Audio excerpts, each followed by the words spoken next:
नमस्कार, हरियाणा की खबरें लेकर मैं हूं आपके साथ संदीप निरंजन सरकार। प्रधानमंत्री नरेंद्र मोदी के 73वें जन्मदिन के मौके पर सीएम मनोहर लाल ने ट्वीट कर उन्हें बधाई दी। सीएम ने लिखा, भारत की सनातन संस्कृति के साथ साथ विश्व की प्रत्येक संस्कृति को पूर्ण सम्मान देने वाले कर्मयोगी आदरणीय नरेंद्र मोदी को जन्मदिवस की अनंत शुभकामनाएं। आपका सेवा भाव हर कार्यकर्ता के लिए आदर्श है। आप यूं ही राष्ट्र की उन्नति, समृद्धि और वैश्विक गौरव बढ़ाते रहें। आपके निरोगी जीवन एवं दीर्घायु हेतु बाबा विश्वनाथ से प्रार्थना करता हूं।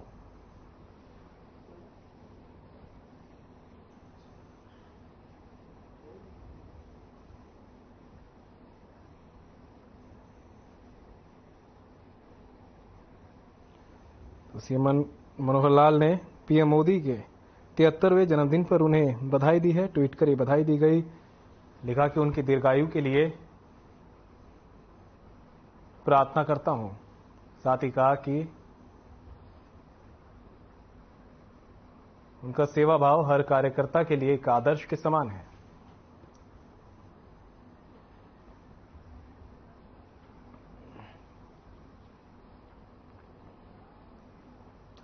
खबर फरीदाबाद के प्रतला के गांव दुधोला से है, जहां मुख्यमंत्री मनोहर लाल पूर्व सरपंच के घर पर पहुंचे। गांव में मुख्यमंत्री के पहुंचने पर लोगों ने इनका भव्य स्वागत किया। इस दौरान वहां मौजूद सरपंच और पूर्व सरपंचों ने भी मुख्यमंत्री का आभार व्यक्त किया है। बता दें कि विश्वकर्मा स्किल यूनिवर्सिटी सीएम पहुंचे, जहां वे पुरस्कार समारोह में शामिल हुए और भगवान विश्वकर्मा की जयंती के मौके पर श्रमिकों को सम्मान दिया।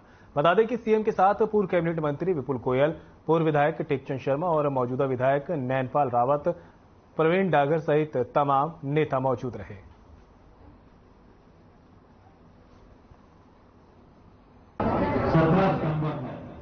और 17 सितंबर हमारे देश के प्रधानमंत्री श्री नरेंद्र मोदी जी का ये जन्मदिन का दिन होता है। इस अवसर पर मैं आप सबको बहुत बहुत बधाई शुभकामना देता हूं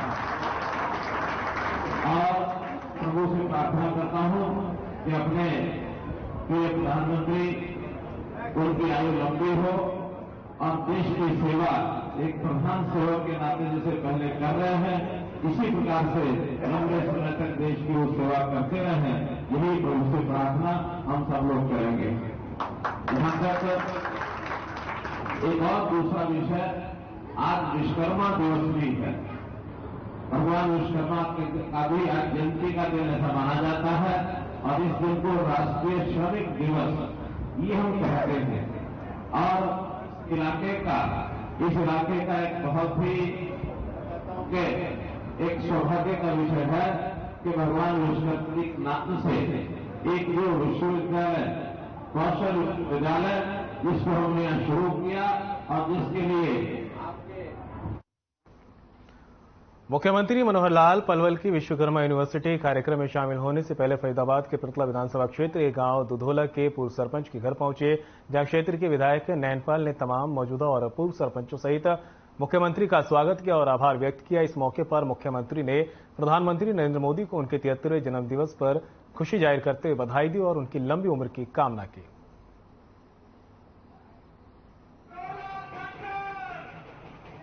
17 सितंबर है और 17 सितंबर हमारे देश के प्रधानमंत्री श्री नरेंद्र मोदी जी का ये जन्मदिन का दिन होता है।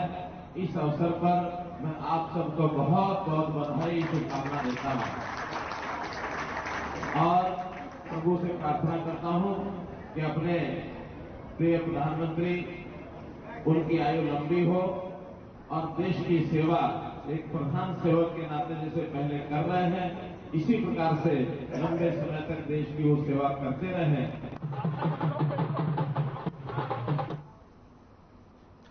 मुख्यमंत्री मनोहर लाल ने सिरसा में साइक्लोथॉन को हरी झंडी दिखाई। नशा मुक्त हरियाणा के संदेश को लेकर 25 दिन तक पूरे राज्य में साइकिल यात्रा चलाई जा रही है। बता दें कि 1 सितंबर को मुख्यमंत्री मनोहर लाल ने करनाल में इसे हरी झंडी दिखाकर इसका आगाज किया था। वहीं 25 सितंबर तक राज्य के हर जिले से होकर करनाल में ही साइकिल यात्रा का समापन होगा। सिरसा में साइक्लोथॉन कार्यक्रम में मुख्यमंत्री मनोहर लाल साइकिल चलाकर पहुंचे। इस दौरान उन्होंने कहा कि हरियाणा बनाना सरकार का नशा मुक्त हरियाणा बनाने का लक्ष्य है। साथ ही प्रदेश के युवाओं को सकारात्मक दिशा की तरफ आगे ले जाना है।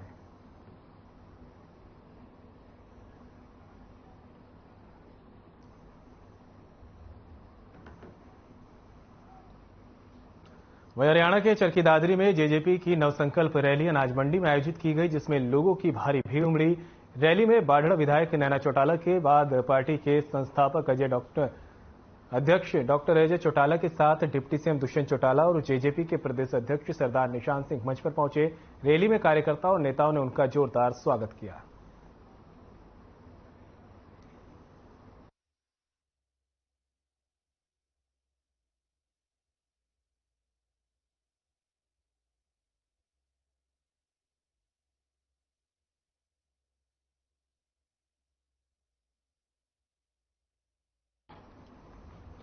प्रदेश के परिवहन मंत्री मूलचंद शर्मा ने प्रधानमंत्री नरेंद्र मोदी के जन्मदिन के उपलक्ष्य में बल्लभगढ़ के दादा पोते ने ट्रैक से पौधारोपण की शुरुआत की। इस दौरान लगभग 11,000 पौधे लगाकर दिन की शुरुआत की गई। करीब 3 किलोमीटर लंबे ट्रैक को औषधि युक्त पौधे लगाकर सुंदर बनाया जाएगा। इससे लोगों को औषधि वाले पौधों के साथ साथ शुद्ध हवा और ऑक्सीजन भी मिलेगी। परिवहन मंत्री शर्मा ने कहा कि सभी को बधाई और शुभकामनाएं भी दी है और कहा कि पेड़ पौधे लगाने से पुण्य मिलता है। सभी सामाजिक और धार्मिक संस्थाओं को आगे आकर पर्यावरण के लिए काम करना चाहिए।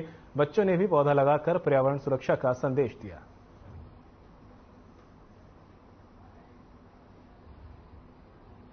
आज हमारे देश के यशस्वी प्रधानमंत्री आदरणीय नरेंद्र मोदी जी का जन्म दिवस है 73वां। आज अनेक शहर में कार्यक्रम सफाई अभियान से शुरुआत की है। कहीं ब्लड डोनेशन है, कहीं पौधारोपण है, औषधि का, और जगह जगह सफाई का अभियान रखा हुआ। सफाई हम आज युद्ध सत्र में लेगा, उसमें सब लोग सफाई अभियान में लगे हैं और अपने शहर को सुंदर करना, साफ रखना हम सबका दायित्व है। शहर को सुंदर रखना, साफ रखना और शहर को हर आदमी स्वस्थ है। आज के जन्मदिन की हमने शुरुआत की है।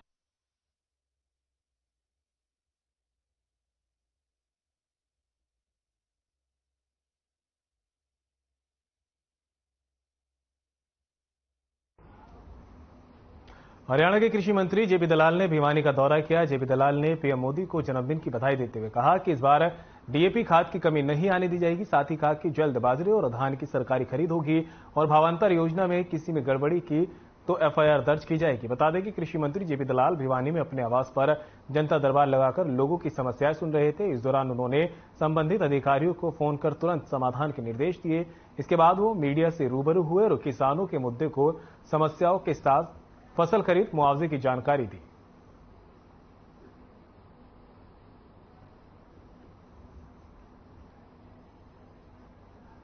सबसे पहले तो मैं आज हमारे दुनिया के सबसे लोकप्रिय नेता हैं आदरणीय नरेंद्र मोदी जी, उनके जन्मदिन की को बधाई देता हूं।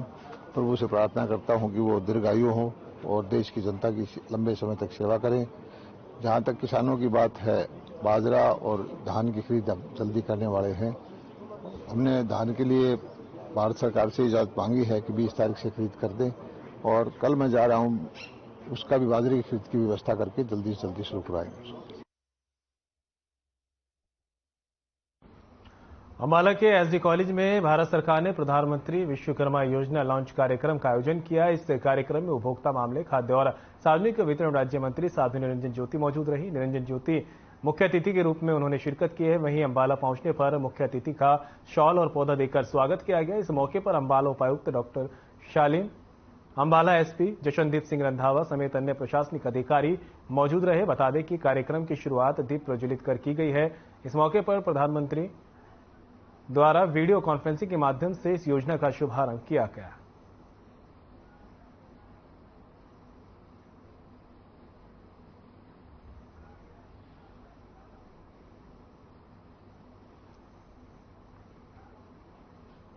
तो रेवाड़ी में ब्रास मार्केट एसोसिएशन ने प्रधानमंत्री नरेंद्र मोदी का जन्मदिन मनाया। साथ ही यक्कर उनके दीर्घायु की कामना की। ब्रास मार्केट एसोसिएशन ने सफाई अभियान चलाया। इस अभियान में ब्रास मार्केट एसोसिएशन के सदस्यों समेत शहर के कई गणमान्य लोगों ने बढ़ चढ़कर भाग लिया और शहरवासियों को स्वच्छता का संदेश दिया है। इस मौके पर पर्यटन निगम के चेयरमैन अरविंद यादव ने कहा कि नरेंद्र मोदी ने पूरी दुनिया में देश का गौरव बढ़ाया है। प्रधानमंत्री नरेंद्र मोदी के नेतृत्व में भारत जल्द ही विश्व गुरु बनेगा।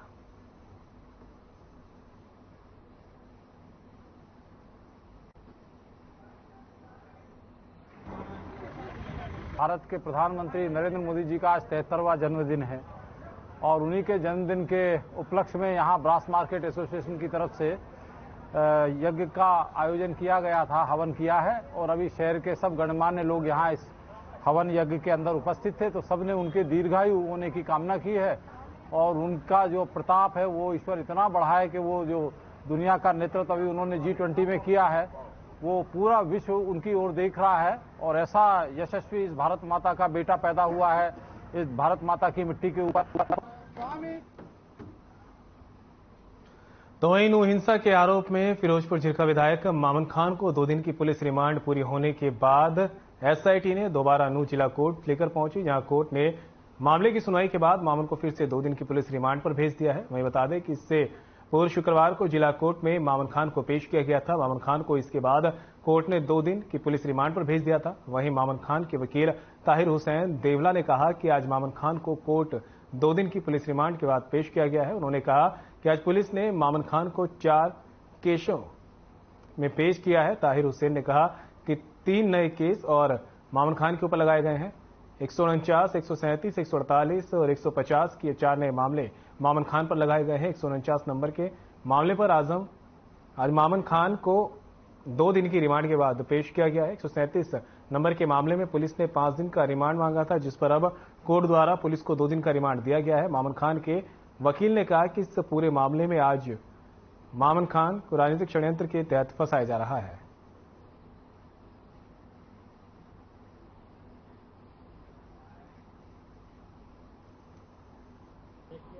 दो दिन पहले 149 में 2 दिन का रिमांड पुलिस ने चेक किया था। आज पुलिस ने 4 केसों में इसको पेश किया है। 3 नए और केसेस इसको लगाए हैं, 149, 137, 148 और 150।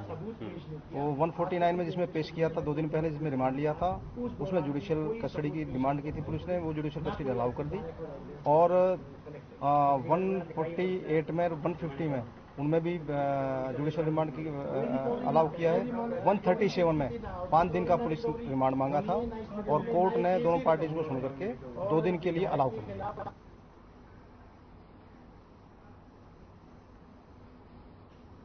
अंबाला के नारायणगढ़ सब डिवीजन के तहत जनसंवाद कार्यक्रम का आयोजन किया गया। इस कार्यक्रम में हरियाणा के शिक्षा मंत्री कंवरपाल गुर्जर ने शिरकत की और इस मौके पर सभी विभागों के अधिकारी मौजूद रहे। शिक्षा मंत्री ने लोगों की समस्याओं को सुना और उनके समाधान के लिए संबंधित अधिकारियों को निर्देश दिए। वहीं कांग्रेस के विधायक मामन खान की गिरफ्तारी पर भी शिक्षा मंत्री ने कहा कि पुलिस ने इसको दोषी पाया और गिरफ्तार किया। वहीं उन्होंने एक देश एक चुनाव पर भी अपनी प्रतिक्रिया दी। साथ ही उन्होंने प्रधानमंत्री नरेंद्र मोदी के जन्मदिन पर प्रधानमंत्री शिक्षा मंत्री ने मीडिया से बात करते हुए कहा कि जिन जनसंवाद कार्यक्रम की शुरुआत मुख्यमंत्री ने की थी और इसके माध्यम से लोगों को सरकार की योजनाओं के बारे में जानकारी देना और जो काम रुके हुए हैं उनके बारे में लोगों से जानकारी लेना है।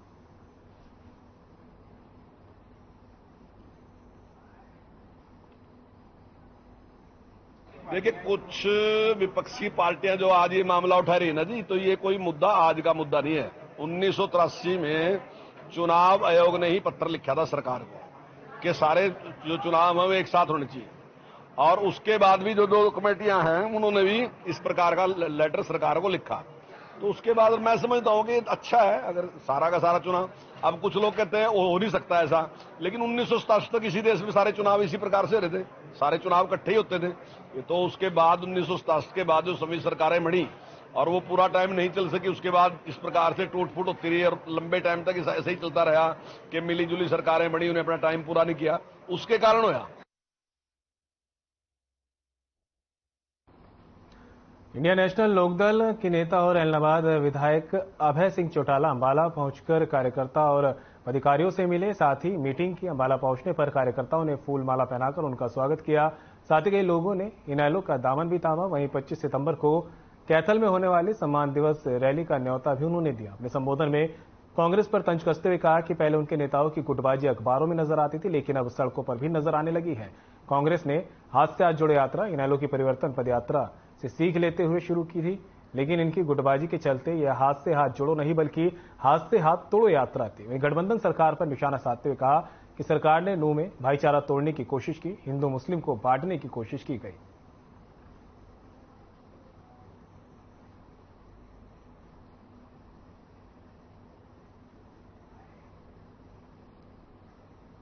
अम्बाला की बैठक में देखा होगा कि हमारे कार्यकर्ताओं में कितना जोश और उत्साह है।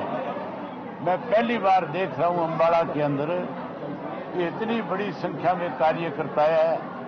मुझे खुद को भी यकीन नहीं था कि इतने कार्यकर्ता मीटिंग में आएंगे। ये मीटिंग नहीं, ये तो रैली होगी एक तरह से।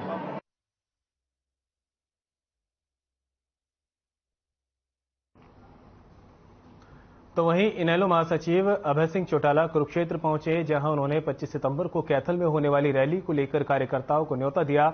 इस दौरान काफी संख्या में इनेलो कार्यकर्ता मौजूद रहे। कई पार्टियों को छोड़कर लोगों ने इनेलो का दामन थामा हुआ। अभय चौटाला ने मंच से बोलते हुए कांग्रेस के हाथ से हाथ जोड़ो कार्यक्रम को हाथ से हाथ तोड़ो कार्यक्रम बताया है और आगे कहा कि कांग्रेस के लोग सिर्फ अपने लिए लड़ाई लड़ रहे हैं। इन लोगों का प्रदेश की जनता के लिए कोई सरोकार नहीं। इतना ही नहीं, अभय चौटाला ने पूर्व मुख्यमंत्री भूपेंद्र सिंह हुड्डा को बीजेपी की कठपुतली बताया और कहा कि आने वाले विधानसभा चुनाव में जेजेपी अपना खाता भी नहीं खोल पाएगी। परिवर्तन यात्रा निकालकर हमने लोगों का विश्वास जीतने का काम किया है। इस विश्वास के चलते लोग अन्य पार्टियों को छोड़कर इनेलो में ज्वाइन कर रहे हैं।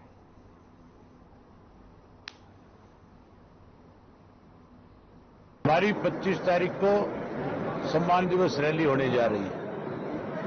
आज मैं कार्यकर्ताओं की जिम्मेवारी लगाने के लिए आया था। जहां कार्यकर्ताओं की जिम्मेवारी 25 की लगाने आया, वहीं आज सैकड़ों साथियों ने अलग अलग पार्टियों को छोड़ करके इंडियन नेशनल लोकदल पार्टी में अपनी आस्था जताई है।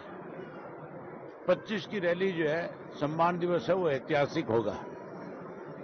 मुझे जो जगह हमने निर्धारित करी है, मुझे लगता है हरियाणा प्रदेश की माताएं बहनी अकेली उस जगह को भर देगी, वो जगह छोटी पड़ जाएगी। इसलिए हमने हमारे प्रधान की ड्यूटी लगा रखी है स्टेट के कि आप जाओ और उससे बड़ी कोई जगह देखो। महेंद्रगढ़ के कुराहवटा रोड पर ओयो होटल में पुलिस की टीम ने सूचना के आधार पर छापा मारा और होटल संचालक समेत 6 लोगों को गिरफ्तार किया है। साथ ही 8,350 रुपए की नकदी भी बरामद की है और होटल संचालक समेत अन्य लोगों के खिलाफ विभिन्न धाराओं के तहत मामला दर्ज कर कार्रवाई शुरू की। सीआईए पुलिस ने जांच अधिकारी को बताया कि पुलिस को गश्त के दौरान सूचना मिली कि ओयो में कमीशन के लिए जुआ खिलाते हैं। छापेमारी के दौरान विवे ताश के पत्तों के साथ पैसे दांव पर लगाकर जुआ खेल रहे थे, जिनको जुआ खेलते हुए गिरफ्तार किया गया और होटल की तलाशी ली गई। पुलिस ने सभी आरोपियों को गिरफ्तार कर लिया है और आगे की कार्रवाई शुरू कर दी है।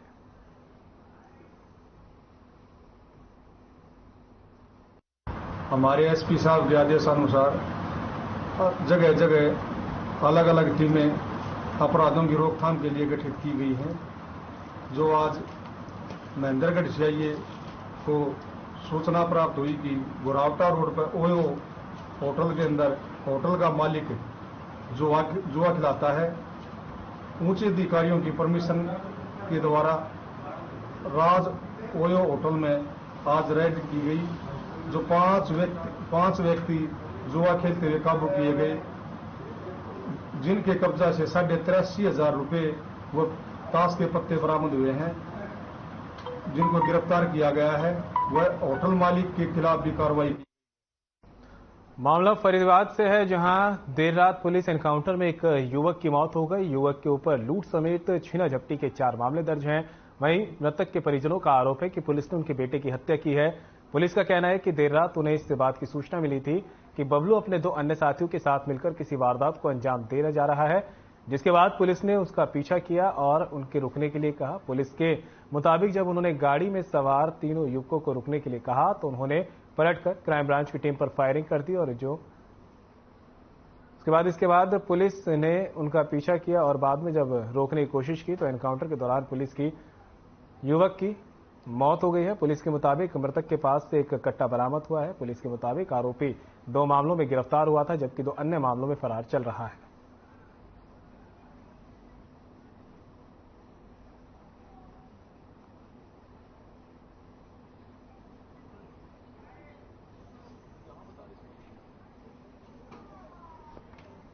और आरोपी की जो हत्या का आरोपी है, ये जो अनूप उर्फ छलिया और एक और अन्य आरोपी अरविंद, ये तीनों आरोपी धोद से आगे सोना की तरफ कहीं जा रहे थे। तो इन्फॉर्मेशन थी कि ये कोई वारदात कर सकते हैं, तो इन पे सूचना पे निगरानी रखी गई और क्राइम ब्रांच 48 अपनी सरकारी गाड़ी के साथ और अपने स्टाफ के साथ वहाँ पहुँचे तो इस लाकड़ी गांव के पास इनका आमना सामना हुआ है। इनको गाड़ी रोकने के लिए कहा, लेकिन ये गाड़ी स्पीड से भगा लगा। गलत हुआ है जो हुआ है।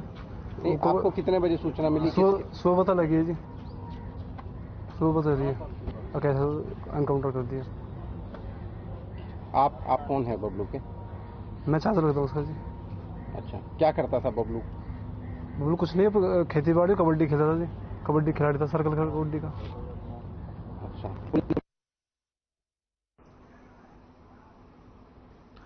तो अंबाला में एक कार्यक्रम का आयोजन किया जा रहा है जिसमें सीएम मनोहर लाल ने भी शिरकत की है। आइए आपको सीधा लिए चलते हैं। सचिव श्री विशाल गर्ग जी, पार्टी के जिलाध्यक्ष श्री राजेश बतौरा जी, भाई संजय शर्मा जी, ट्रस्टी बहुत सीनियर ट्रस्टी हैं श्रीमती मीनाक्षी गर्ग जी, उपस्थित सभी हमारे चिकित्सक बंधु, अधिकारीगण, आज के इस मेगा कैंप में आए हुए, यहां का जो टेस्ट का कार्यक्रम चल रहा है, उपस्थित सभी नागरिकगण, भाइयों बहनों, पत्रकार छायाकार मित्रों, जैसा नाम से स्पष्ट है कि ये मेगा हेल्थ कैंप है और मैं इसको इस प्रकार से आपके सामने विषय रखता हूं कि हमारी आयु में शरीर को लेकर के बहुत फेज आते हैं। आदमी अस्वस्थ हो जाए, बीमार हो जाए, इलाज के लिए अस्पताल में पहुंचता है तो स्वस्थ होने के लिए जाता है। अस्वस्थ हो गया, स्वस्थ होना है, डॉक्टर इलाज करेगा, दवाई खाई जाएगी और डॉक्टरों की जो एक कृपा है, भगवान की भी कृपा साथ जुड़ जाती है तो व्यक्ति स्वस्थ हो जाता है। मेरा उसमें एक और सोच रहती है कि आखिर व्यक्ति अस्वस्थ भी क्यों हो। अब इस मायने इस प्रश्न से हो सकता हमारे तरसेम गर्ग जी और विशाल जी सोच रहे होंगे कि लोग अगर अस्वस्थ नहीं होंगे फिर हमारे इस मेडिकल कॉलेज का और हॉस्पिटल का क्या बनेगा। मुझे उसकी चिंता नहीं है। मैं तो चाहूंगा कि व्यक्ति अस्वस्थ हो ही ना और वो स्वस्थ रहे। एक होता है स्वस्थ रहना, एक होता अस्वस्थ होने के बाद स्वस्थ होना। स्वस्थ होना ये हम हॉस्पिटल में डॉक्टर्स की कृपा के साथ हो जाते हैं, लेकिन स्वस्थ रहना इसकी विधि अलग है। इसकी विधि है कि व्यक्ति अपनी दिनचर्या वो कैसी रखता है, व्यक्ति अपने खाने पीने के स्वभाव में किस प्रकार का व्यवहार करता है, व्यक्ति अपनी सोच कैसी रखता है, उसमें से निर्भर होता है कि यह स्वस्थ रहेगा या अस्वस्थ हो जाएगा। यदि एक बालक बचपन में ही उसको खेलने कूदने का, व्यायाम करने का, योगा करने का, साइकिल चलाने का यह अभ्यास लग जाए तो मैं समझता हूं बड़ी मात्रा में कहा जा सकता कि वो अस्वस्थ नहीं होगा, वो स्वस्थ रहेगा। यदि व्यक्ति खान पीन में मितव्ययता, हितकर खाना, ऋतुकर खाना, अगर इस प्रकार से शरीर को ठीक रखने के लिए शुद्ध आहार खाता है तो व्यक्ति अस्वस्थ नहीं होगा, स्वस्थ रहेगा। व्यक्ति की सोच या उसका तनाव कम होता है तो व्यक्ति बहुत सी बीमारियों से बचता है।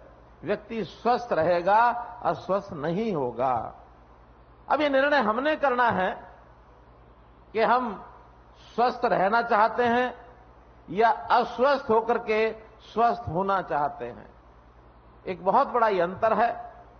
लेकिन आज तो हम एक चिकित्सालय में खड़े हैं, स्वाभाविक है यहां निमंत्रण दिया गया कि आइए अपना हेल्थ टेस्ट कराइए। और हेल्थ रेस्ट करा करके अपनी बीमारी का पता करिए, उसको ठीक कराइए। अब ये जो चीज है, ये एक बीच का रास्ता है। ये स्वस्थ रहने में, अस्वस्थ होकर के स्वस्थ होने में, इसके बीच का एक विषय है। इस फेज को हम ये कह सकते हैं, एक व्यक्ति जो अभी अज्ञानी है अपने स्वास्थ्य के बारे में, कि वो अस्वस्थ है कि नहीं, स्वस्थ है कि नहीं, इसकी जानकारी उसको नहीं होती है। और इसके लिए इस प्रकार के मेडिकल चेकअप कैंप्स लगाए जाते हैं, ब्लड टेस्ट किया जाता है, उसके बाकी जितने भी टेस्ट हैं वो करके और उसको बताया जाता है कि आप किसी गंभीर बीमारी से ग्रसित हैं या कोई माइनर एलिमेंट आपको है, कोई छोटी बीमारी उससे ग्रसित हैं, या बीमारी होने की तरफ आप बढ़ रहे हैं या बिल्कुल स्वस्थ हैं। इसको फ्री मेडिकल चेकअप किया जाता है। हमने, अगर सरकार के नाते से मैं कहूं, इन सब चीजों पर चिंतन हमारा चल रहा है। अगर मैं स्वस्थ रहने की बात करता हूं तो योग के कार्यक्रम जगह जगह हमने शुरू किए हैं। खेलों में हरियाणा बहुत आगे बढ़ा हुआ है। अवेयरनेस पैदा करने के लिए व्यक्ति अपना जीवन कैसे स्वस्थ रखे, वो कैसे स्वस्थ रहे, इसका भरपूर हम प्रयत्न कर रहे हैं।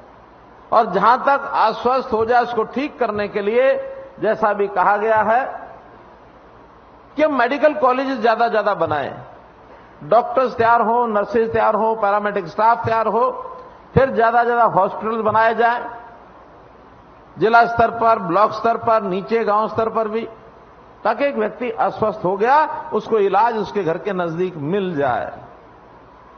महंगे इलाज हो गए हैं, गरीब आदमी इलाज करवा नहीं सकता, खर्च कर नहीं सकता। उसके लिए प्रधानमंत्री जी ने